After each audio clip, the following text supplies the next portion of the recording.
Le pays sera-t-il confiné pour la troisième fois? Si est-il la question que se pose la population depuis plusieurs jours. Alors que les chiffres ne cessent d'augmenter, l'exécutif prendra-t-il cette décision?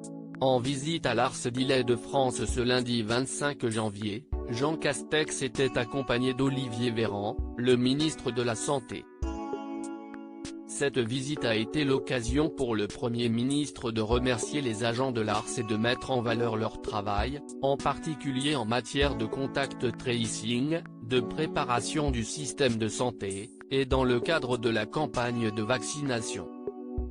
Il en a également profité pour indiquer que, concernant l'épidémie de coronavirus, il ne s'agit pas de baisser la garde avant d'affirmer que des décisions seront prises cette semaine.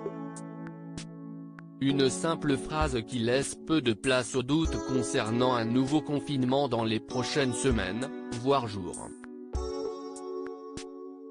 Tous les indicateurs sont inquiétants, a affirmé Jean Castex ce lundi 25 janvier. Si la rumeur d'un nouveau confinement dès cette semaine a vu le jour sur les réseaux sociaux, l'Élysée a cependant indiqué ce dimanche 24 janvier que rien n'a changé dans le calendrier de l'exécutif. Ainsi, alors que de nombreux internautes annonçaient une allocution d'Emmanuel Macron ce mercredi et un confinement ce jeudi, rien ne semble décidé par l'exécutif.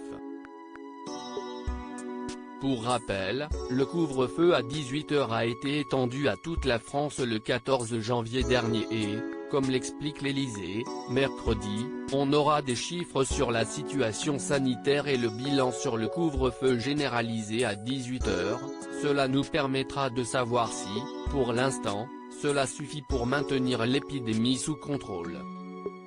Le gouvernement se réunira donc autour du président de la République à l'occasion d'un nouveau conseil de défense, qui aura pour but de prendre les décisions appropriées en fonction de l'épidémie. Ainsi, le suspense demeure toujours. Quel scénario envisager? En cas de reconfinement, à quoi peuvent s'attendre les Français? Interviewé par des lecteurs du Parisien le 22 janvier dernier, Olivier Véran a assuré que, si ça ne baisse pas, si les variants commencent à se diffuser partout, alors on prendra des mesures supplémentaires, évidemment. Et cela s'appelle le confinement. Si Jean-Michel Blanquer plaide pour un confinement souple comme celui de novembre, sera-t-il suffisamment efficace pour ralentir l'épidémie? Plusieurs indicateurs nous laissent penser qu'on est très proche d'une situation extrêmement dangereuse, a affirmé Karine Lacombe, membre du conseil scientifique, sur le plateau de LCI dimanche 24 janvier.